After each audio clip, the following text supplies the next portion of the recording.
नमस्कार, बहुत स्वागत है आप सभी का। आपके साथ मैं हूं सोनल। डिबेट 8 आप देख रहे हैं। अंदर केजरीवाल, बाहर सियासी बवाल। जी हां, एक तरफ दिल्ली के मुख्यमंत्री अरविंद केजरीवाल को अदालत ने जेल भेज दिया तो दूसरी तरफ भाजपा उनके पद से इस्तीफे की मांग कर रही है। इस बीच केजरीवाल सरकार के मंत्री राजकुमार आनंद ने इस्तीफा दे दिया है।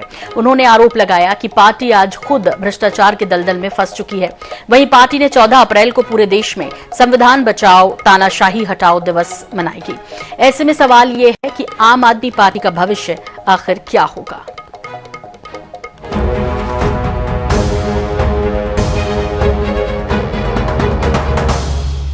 तो अंदर केजरीवाल है, बाहर सियासी बवाल है और तमाम तरह की प्रतिक्रियाएं इस विषय पर लगातार मिल रही हैं। जाहिर तौर पर हर कोई समझना चाह रहा है कि क्या जेल से ही दिल्ली की सरकार चलने वाली है। एक तरफ तो चूंकि याचिका भी खारिज कर दी गई है, दूसरी तरफ लगातार जो है वो केजरीवाल जेल में है, तीसरी तरफ बीजेपी अपना हल्ला बोल अलग कर रही है। इसे समझने की कोशिश करते हैं जिस तरह से पूरा घटनाक्रम चल रहा है। और ऐसे में एक सवाल ही लगातार आदमी पार्टी का होगा क्या। तो आइए इस चर्चा को हम विस्तार देते हैं और विस्तार के साथ हमारे साथ कौन कौन मेहमान हैं उनसे इंट्रोडक्शन भी आपका कराएंगे, लेकिन उससे पहले कुछ प्रतिक्रियाएं हैं उसे सुनते हैं और फिर चर्चा शुरू करते हैं। हमारे संविधान के ऊपर खतरा मंडरा रहा है, हमारे लोकतंत्र के ऊपर खतरा मंडरा रहा है। इसलिए 14 अप्रैल बाबा साहब डॉक्टर भीमराव अंबेडकर का जन्मदिन है। उन्होंने संदेश दिया है कि 14 अप्रैल को पूरी पार्टी पूरे देश के अंदर संविधान बचाओ तानाशाही हटाओ दिवस के रूप में मनाए। दिल्ली में भी, पंजाब में भी और पूरे देश के अंदर जहां जहां आम आदमी पार्टी के कार्यकर्ता हैं, सभी लोग बाबा साहब की तस्वीर के सामने इकट्ठा होकर के संकल्प लें कि जब तक हमारी आखिरी सांस है, इस देश के संविधान की रक्षा के लिए, इस देश में तानाशाही को खत्म करने के लिए हम दिलो जान से अपना संघर्ष जारी रखेंगे। तो दिलो जान से अपना संघर्ष जारी रखेंगे। इसी विषय पर विस्तार देते हुए कौन तीन मेहमान हमारे साथ जुड़ रहे हैं उनसे सबसे पहले इंट्रोडक्शन दर्शकों आपका करा देते हैं। हमारे साथ है अनुराधा शर्मा जी, प्रवक्ता आप। हमारे साथ है मुकेश त्यागी जी, प्रवक्ता बीजेपी। और हमारे साथ है देवेंद्र वर्मा जी, पूर्व प्रमुख सचिव छत्तीसगढ़ विधानसभा। बहुत स्वागत है आप तीनों मेहमानों का। और जाहिर तौर पर सबसे पहला सवाल अनुराधा जी आपसे ही है और आपके बारे में ही है।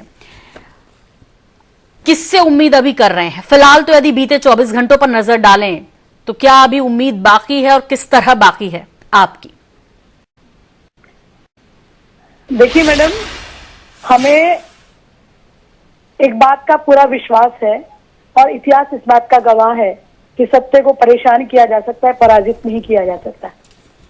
ये एक ऐसा समय है हमारे देश के अंदर कि आज जिस तरह से लोकतंत्र को ध्वस्त करके विपक्षी पार्टियों को निशाना बनाया जा रहा है, टारगेट बनाया जा रहा है, उस समय में ये सच है। मैं आपकी इस बात से सहमत हूं कि इस समय पार्टी के सामने एक बहुत बड़ी परीक्षा की घड़ी है, लेकिन निश्चित रूप से हम लोग एकजुट होकर कानूनी रूप से भी इस तानाशाही का सामना करेंगे और सड़कों पर भी तानाशाही का सामना करेंगे।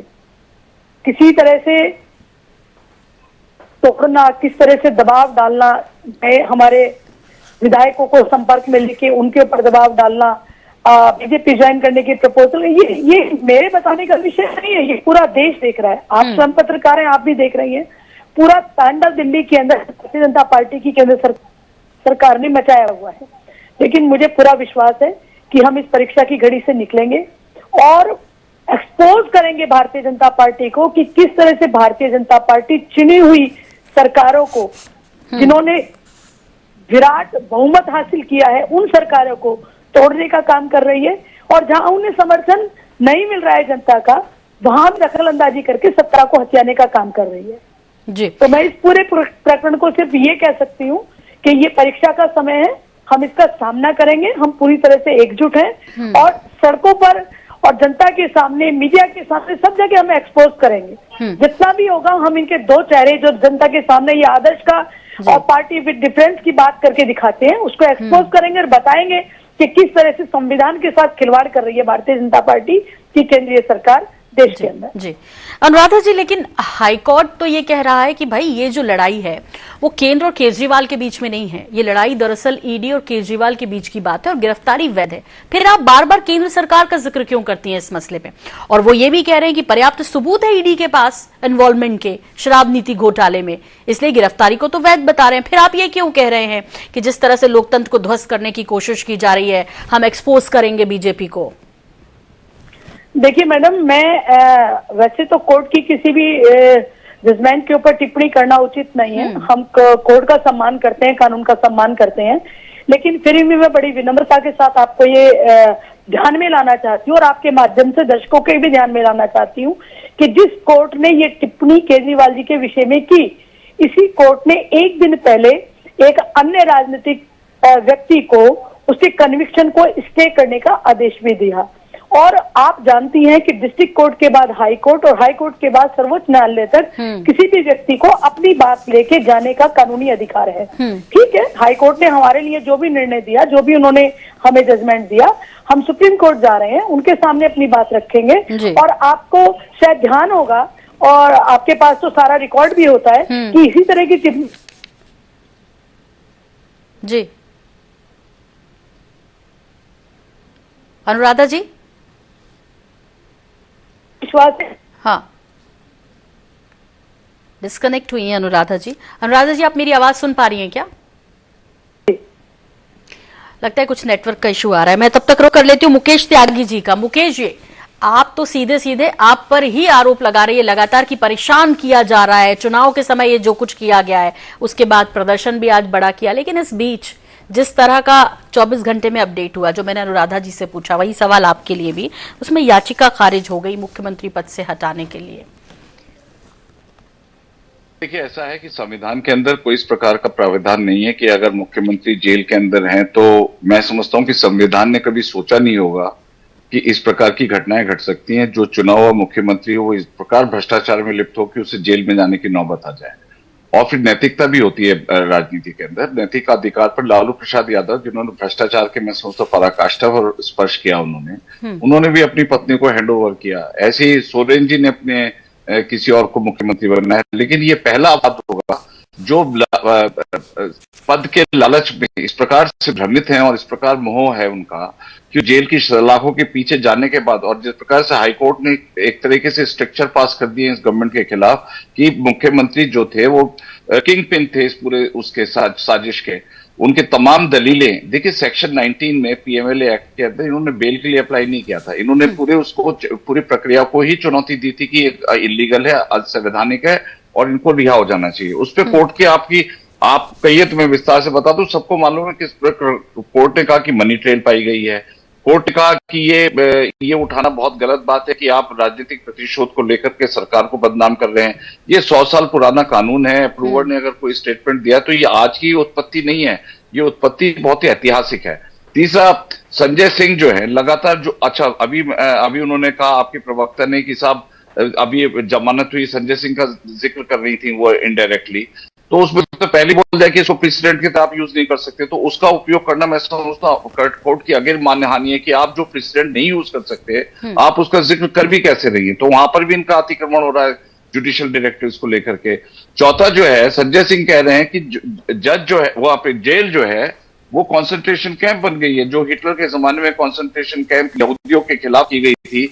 अरे वहां पे संजय सिंह खेल रहे थे बैडमिंटन, वो तमाम प्रकार के उनको सुविधाएं प्राप्त हुई थी और फिर सरकार को आप ब्लेम कर रहे हैं। अरे ये तो जुडिशियल कस्टडी में, जुडिशियल कस्टडी मतलब न्याय के अंदर है, तो आप जुडिशरी को भी बदनाम कर रहे हैं। तो मैं ये समझ रहा हूं कि आप वालों का जो दूरगामी इंटरेस्ट है वो बहुत बुरी तरह डैमेज होगा। इन्होंने 9 बार ईडी के सम्मन को रिफ्यूज किया। अब ये लगातार जो है जेल में बैठ करके सरकार और सत्ता चलाना चाहते हैं और इनके आपस में भी देखिए मतभेद बहुत हो गए। उधर सुनीता केजरीवाल ने मीटिंग बुलाई है 6-7 लोगों की। अरे आपने दिल्ली की सरकार को, दिल्ली की जनता को वहां से जेल से आप चलाना चाहते हैं, वहां पे आपको मिलने का तो मौका नहीं मिल रहा है वहां पे, क्योंकि जेल मैनुअल के अंदर अलाउड नहीं है कि मान जी आए थे अभी उनसे मिलने के लिए, लेकिन मना कर दिया कि जेल मैनुअल के अंदर प्रोविजन नहीं है इस प्रकार से मिलने का। तो इनको अच्छा कोर्ट ने ये भी कहा कि सब कॉमन और अनकॉमन मैन में अगर आप आम आदमी पार्टी के लोग हैं और आपको खास ट्रीटमेंट चाहिए तो ये कहां का विरोधाभास है। तो हर प्रकार से विरोधाभास से घिरी हुई आम पार्टी जो बहुत ही सरल तरीके से सत्ता के शीर्ष स्थान पे पहुंचे, दिल्ली में मुख्यमंत्री बने, पंजाब में बने, इन्होंने सारे यू टर्न लेकर के भ्रष्टाचार किया, शीश महल बनाया, जनता को धोखा दिया, जनता की आंखों में धूल डाला है। तो ये इस प्रकार का ये जो रक्षक भक्षक बन गए या भेड़िए जो है बकरी के खाल में पब्लिक को गुमराह कर रहे हैं, तो ये आज उनका जग जाहिर हो गया है और उनको नैतिक अधिकार और तीसरा मैं ये कह रहा हूँ कि गवर्नर साहब को इमीडिएटली प्रेसिडेंशियल रूल के लिए रेकमेंड कर देना चाहिए अगर ये जेल से इस्तीफा नहीं देते हैं। मेरा ये मानना है। ठीक है अनुराधा जी, जल्दी से मुझे देवेंद्र जी का रुख करना है। देखिए मैडम, मैं ये कहना चाहती हूँ कि कितनी परिस्थिति है कि इस देश के अंदर जिस पार्टी के राष्ट्रीय अध्यक्ष को सरेआम रिश्वत लेते हुए न सिर्फ पकड़ा गया, उन्हें कन्विक्शन हुआ, जिस देश के अंदर 40 हमारे शहीद पुलवामा में शहीद हो गए, क्या गृह मंत्री जी ने इस्तीफा दे दिया था? ये भ्रष्ट पार्टी, देश की सबसे बड़ी भ्रष्ट पार्टी भारतीय जनता पार्टी आज नैतिकता की बात कर रही है।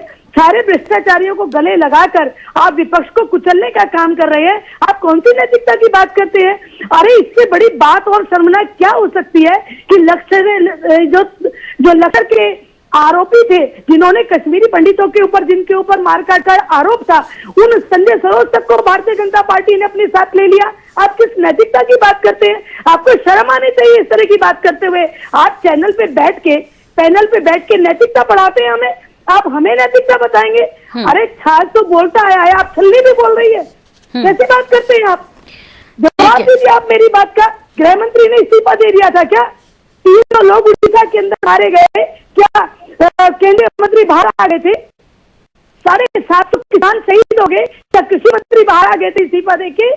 क्या ब्रजभूषण शरण को बगल में लेके घूमने वाले प्रधानमंत्री ने देश का गौरव बढ़ाने वाली? ठीक है मैडम, इसको समझ लेते हैं दरअसल कि वो मामला कैसे अलग था, ये कैसे, क्या अलग था भी या नहीं था, क्या नियम है, क्या कायदे हैं, क्या नैतिकता है, क्या राजनीति हो रही है और हमारा संविधान क्या कह रहा है। देवेंद्र जी, मैं आपका रुख कर रही हूं दरअसल इस पूरे मसले को, जिस तरह से ये लगातार जब से अरविंद केजरीवाल 21 मार्च से जेल में बंद है, उसके बाद चर्चाएं यही है कि अब क्या होगा, आपका क्या होगा, लेकिन इन सबके बीच हमारा संविधान क्या कह रहा है, नियम क्या है, और इस सब के साथ जिस तरह से जेल में ये आप चाहता है कि आप जेल के अंदर से ही सरकार चलाएं, यानी अरविंद केजरीवाल, लेकिन मुकेश त्यागी और उनकी पार्टी की अपनी दलीलें हैं।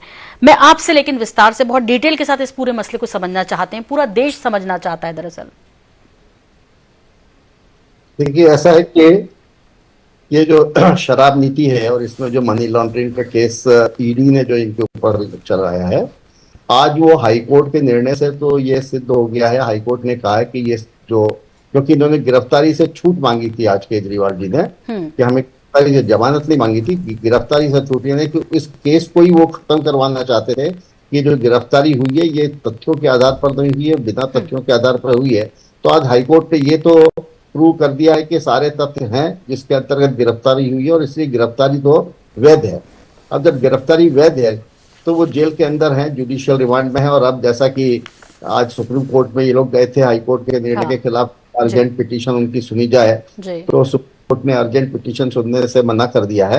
तो अब वो आज बीच में छुट्टियां भी हैं, तो अब वो करीब 7-8 दिन के बाद ही मंडे हो। लेकिन जेल से ही हम सरकार चलाएंगे, ये कहना तो बहुत हास्यास्पद लगता है।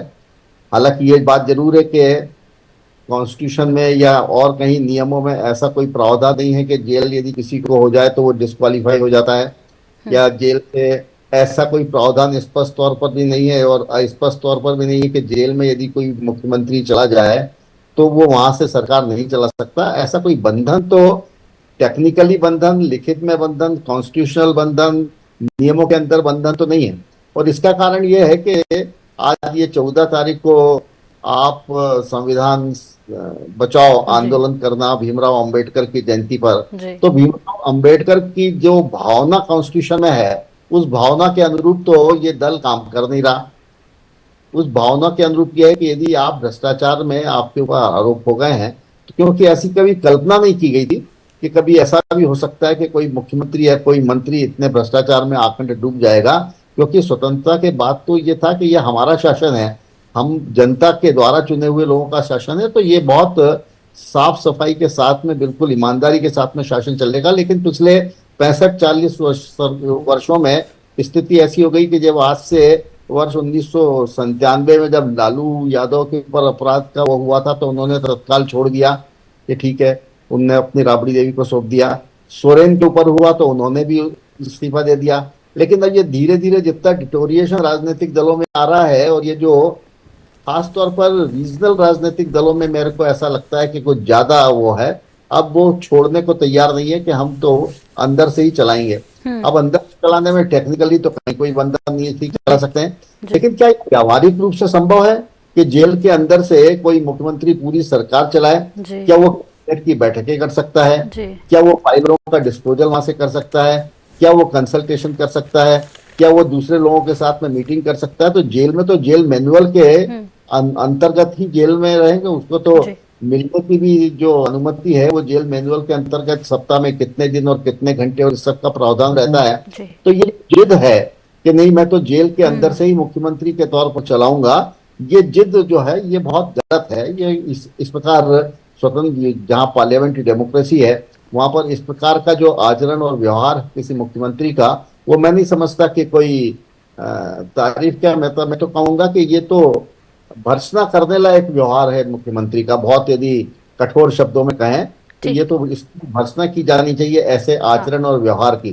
लेकिन जी आप कुछ जी मैं आपसे दरअसल ये पूछना चाह रही हूँ कि क्या आप ये भाप पा रहे हैं कि अब दिल्ली राष्ट्रपति शासन की तरफ बढ़ रही है?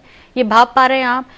और चूंकि आपने ये बताया कि ऐसा कुछ नहीं है, ऐसे संविधान में तो नहीं लिखा है कि आप जेल में हैं तो नहीं चला सकते, लेकिन ऐसा संभव नहीं है, प्रैक्टिकली ये भी सही है।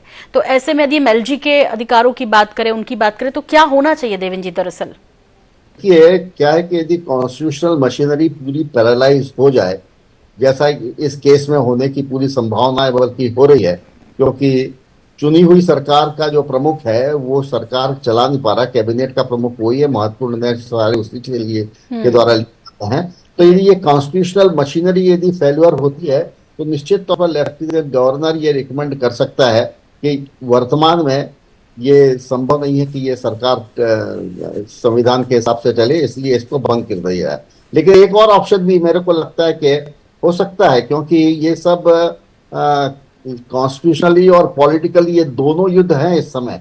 केवल कॉन्स्टिट्यूशनली लड़ाई है ऐसा नहीं है, ये पॉलिटिकल लड़ाई भी है। ये भी हो सकता है कि लेफ्टिनेंट गवर्नर कहें कि आप किसी दूसरे को, क्योंकि बहुमत बहुत ज्यादा है, लेफ्टिनेंट गवर्नर कहें कि आप किसी दूसरे व्यक्ति को नेता चुन के और उसको मुख्यमंत्री बना दीजिए। एक बीच का रास्ता ये लेफ्टिनेंट गवर्नर राष्ट्रपति शासन के पहले रिकमेंड करें, उसके पहले कुछ बीच में ऐसा कर सकते हैं, मुझे ऐसा लगता है। क्योंकि एकदम से राष्ट्रपति शासन लगाने से तो जैसा मैंने कहा पॉलिटिकली मैसेज किसके खिलाफ जाएगा और किसके पक्ष में जाएगा ये अभी कहा नहीं जा सकता, लेकिन मैसेज जरूर कुछ न कुछ ऐसा जाएगा जो किसी न किसी के लिए नुकसानदायक होगा। इसलिए हो सकता है लेफ्टिनेंट गवर्नर सजेस्ट करें इनको, आप पार्टी को, कि आप किसी दूसरे को मुख्यमंत्री की जिम्मेदारी दे दें जब तक आपका वहां से रिहाई नहीं होती है या जमानत नहीं होती है या आप जेल से बाहर नहीं आते हैं तब तक के लिए। और यदि ऐसा भी संभव नहीं हुआ तो निश्चित तौर पर राष्ट्रपति शासन की ओर ये दिल्ली जा रही है। ठीक है अनुराधा जी, इस पर टिप्पणी तो आपकी बनती है, आप क्यों दूसरे विकल्प की तरफ नहीं देख रहे हैं? यदि आप सरकार बचाना ही चाहते हैं तो क्यों जिद कर रहे हैं? देखिए सोनल जी, आम आदमी पार्टी ने दिल्ली के अंदर जनमत संग्रह कराया था। दिल्ली की जनता ने प्रचंड बहुमत के साथ आम आदमी पार्टी को ये अधिकार दिया कि वो दिल्ली की सरकार को चलाए। आप एक बात बताइए मुझे कि आखिर क्या वजह है कि आप हमारे 62 विधायकों में से 52 विधायकों को संपर्क कर रहे हैं? क्या वजह है? अभी 4 दिन पहले जब आतिशी जी ने प्रेस कॉन्फ्रेंस करके बताया था कि उनको बीजेपी ज्वाइन करने का एक न्योता दिया गया है, तो हमारी बात पे कोई विश्वास नहीं कर रहा था। लेकिन आज क्या हुआ? अभी 1 महीना पहले जो आनंद जी है उनके यहाँ पे ईडी ने छापा मारा, 23 घंटे तक उनको घेर के बैठे रहे, उनको धमकियां दी गई, उनके परिवार को सफर किया गया। पंजाब के अंदर हमारे 3 विधायकों को संपर्क किया गया, उनको लालच दिया गया, उनको तोड़ने की कोशिश की, हमने नाम नंबर दिए। आखिर भारतीय जनता पार्टी ऐसा क्यों चाहती है कि उनको समर्थन जनता दे या ना दे, लेकिन सत्ता उनके रहनी चाहिए? इस तरह से आप लोकतंत्र को कुचलने का नहीं, काम आप कर रहे दूसरा हैं विकल्प देश दे में। दीजिए। उस सवाल का जवाब आपने नहीं दिया। आप क्यों चाहते हैं कि अरविंद केजरीवाल जी जेल में रहकर सरकार चलाएंगे? अब अरविंद केजरीवाल जी से जब पूछताछ हो रही थी, उन्होंने आतिशी और सौरभ भारद्वाज का भी नाम लिया था। राजकुमार आनंद जी हैं, वो तो आप ही के यहाँ से। अब आप कह रहे हैं ईडी के दबाव में उन्होंने बयानबाजी की है। वो ये कह रहे हैं कि भाई जिस बात को लेकर आम आदमी पार्टी का गठन हुआ था, ये कहकर कि भ्रष्टाचार हम मुक्त कर देंगे, वही उसमें लिप्त तो हो गई है। तो अब आप कह रहे हैं लेकिन तमाम आप उसका रास्ता नहीं निकाल रहे। मतलब आपको दिल्ली वालों की फिक्र नहीं है, आपको मुकेश त्यागी जी और उनकी पार्टी से ही जो है वो बदला लेना है कि नहीं कुछ भी हो जाए हम हारेंगे तो नहीं। दिल्ली की जनता के बारे में तो सोच रही है ना अनुराधा जी, बहुत संक्षेप में। आप मुझे एक बात बताइए, आप मुझे सवाल कर रही है, मैं एक काउंटर क्वेश्चन आपको करती हूँ। इसी देश के सामने, आपके और हमारे सामने अमित शाह जी के ऊपर आरोप लगे, इन्वेस्टिगेशन हुई, क्या वो दोषी थे? क्या वो दोषी थे? अभी जो स्थिति है जेल में केजरीवाल जी है, मैडम वो जेल में तो नहीं थे ना। मेरी बात तो सुनिए, आप मेरी बात तो सुनिए। अभी जो स्थिति है वो दिल्ली के संदर्भ में है कि वो अरविंद केजरीवाल जी अंदर हैं, ठीक है। अभी वो साबित नहीं हुआ आरोप, लेकिन जेल में तो है। हाईकोर्ट तो कह रहा है। अब आपने सुप्रीम कोर्ट का सहारा लिया हफ्ते भर के लिए। आप समझेंगे दिल्ली की सरकार कैसे चलेगी, कैसे ही चलेगी। देवेंद्र जी जैसे जो है वरिष्ठ सज्जन जी आपके साथ बैठे हुए हैं, संविधान के बारे में इतनी गहरी वो उनको नॉलेज है, वो आपको बता रहे हैं, लेकिन उनकी बात सुनने आप तैयार नहीं है। नहीं, मैं उनकी बात भी सुन रही हूँ सोनल जी, मैं आपका सवाल भी सुन रही हूँ, लेकिन मैं आपसे ये पूछना चाहती हूँ कि ये चुनौती आम आदमी पार्टी के सामने है ना कि हम दिल्ली की जनता के अधिकार और सेवा को कैसे करेंगे, ये हमें देखना है। इस बात की चिंता भारतीय जनता पार्टी को इतनी क्यों हो रही है?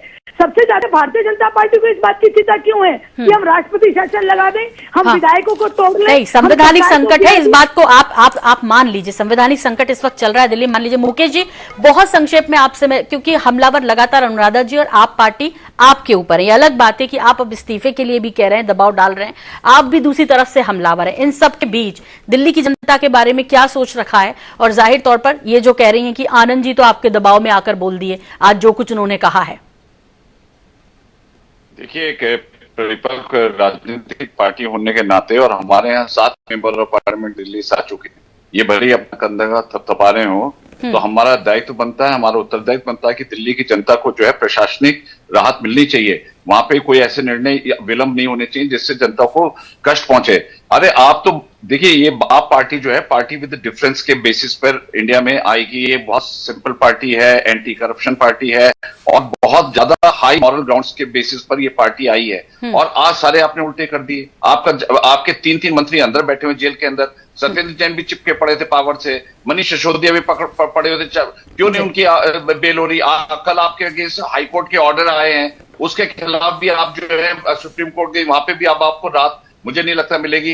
तो प्रेसिडेंट रूल तो छोड़िए, मैं तो समझता हूं कि सरकार को ऑर्डिनेंस निकालना चाहिए और इसको जो है फिर से यूनियन टेरिटरी के स्टेटस पे रिस्टोर करना चाहिए, क्योंकि राजधानी है, हिंदुस्तान की राजधानी है। यहाँ पर बड़े बड़े इंटरनेशनल डेलीगेशन आते हैं जिसका प्रभाव पूरे विश्व के अंदर पड़ता है। आपने इसको वो बना रखा है, इसको अपना एक खिलौना कि जब चाहे हम रेजिग्नेशन दें, जब चाहे ना दें। अरे कोई नैतिक वो भी होती है जिम्मेदारी आपकी। मुझे तो लगता है कि ठीक है, कोई डिप्टी चीफ मिनिस्टर बनना चाहे, इनकी दिक्कत यह है कि सभी करप्शन में डूब गए हैं। दिक्कत यह आ गई किसको बनाए? अभी वो सुनीता केजरीवाल बनना चाहती है मुख्यमंत्री, उन्होंने वो लाए, तो इनके आपस में भी महत्वाकांक्षों की बहुत बड़ी लड़ाई हो गई। इनको सडनली पावर इतनी मिल गई, अब ये पावर को हैंडल करना नहीं समझ रहे कि हमारा ये जन्मसिद्ध अधिकार है, हम जो चाहे करें। तो बिल्कुल ठीक कह रहे हैं कि तय करना है और संविधान क्या कह रहा है उसके हिसाब से क्या कुछ निर्णय लिया जाएगा या क्या कुछ एक्टिविटीज होंगी दिल्ली में। इन सब के बाद बीजेपी की तरफ से, आपकी तरफ से, और साथ ही साथ क्योंकि हमारा लोकतंत्र सबसे बड़ा है, संविधान सबसे बड़ा है, उसके हिसाब से अब क्या कुछ दिल्ली में होगा, इससे संबंधित तमाम अपडेट के साथ हम फिर हाजिर होंगे। फिलहाल आप तीनों मेहमानों का बहुत शुक्रिया, बहुत धन्यवाद। डिबेट 88 में इतना ही, मुझे भी दीजिए इजाजत। नमस्कार।